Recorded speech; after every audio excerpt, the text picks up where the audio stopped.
السلام علیکم ورحمۃ اللہ وبرکاتہ۔ امید ہے آپ عافیت سے ہوں گے۔ جس طرح کہ ہمارا ایک سیزن چل رہا ہے اور ہم نے پچھلے سبق میں وقف کی علامتوں کے بارے میں آپ کو بتایا تھا، یہ لیکچر بھی انہی وقفی علامتوں پر مشتمل ہے۔ انشاءاللہ امید ہے آپ کو پچھلے سبق کی طرح یہ سبق بھی پسند آئے گا، اور امید ہے انشاءاللہ آپ نے پچھلا سبق بھی سنا ہوگا۔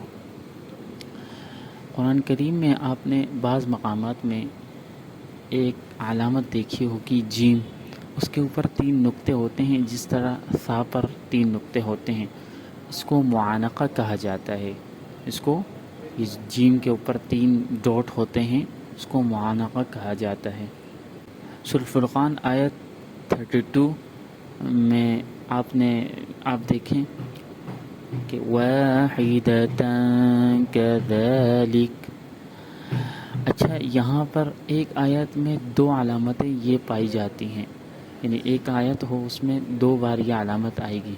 اس کا حکم کیا ہے؟ اس میں پہلے پر اگر قاری صاحب، پڑھنے والے، تلاوت کرنے والا رک جائے تو دوسرے پر رکنا نہیں ہے، اگر پہلے والے پر رکے نہیں تو دوسرے پر رکنا ہے، یعنی ایک پر رکنا لازم ہے۔ ایک اور علامت ہے میم۔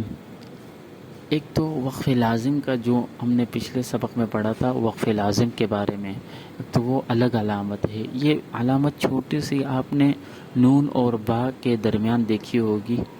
قرآن کریم آیت سورۃ الہمزہ میں آپ نے دیکھا ہوگا کہ کَلَّا لَيُنبَذَنَّ۔ اب یہ دیکھیں لَيُنبَذَنَّ کیوں؟ یہ نون با کے درمیان چھوٹی سی میم آیا، تو اس میں با کو واضح نہیں پڑھتے، اس طرح پڑھا جاتا ہے جیسے گویا کہ میم کو بھی ادا کیا جا رہا ہے۔ ٹھیک ہے، کچھ اور علامتیں ہیں، جیسے ایک علامت ہے وقف النبی۔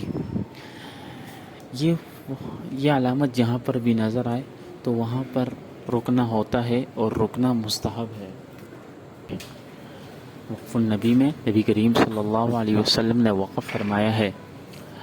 ایک اور علامت ہے وقف غفران۔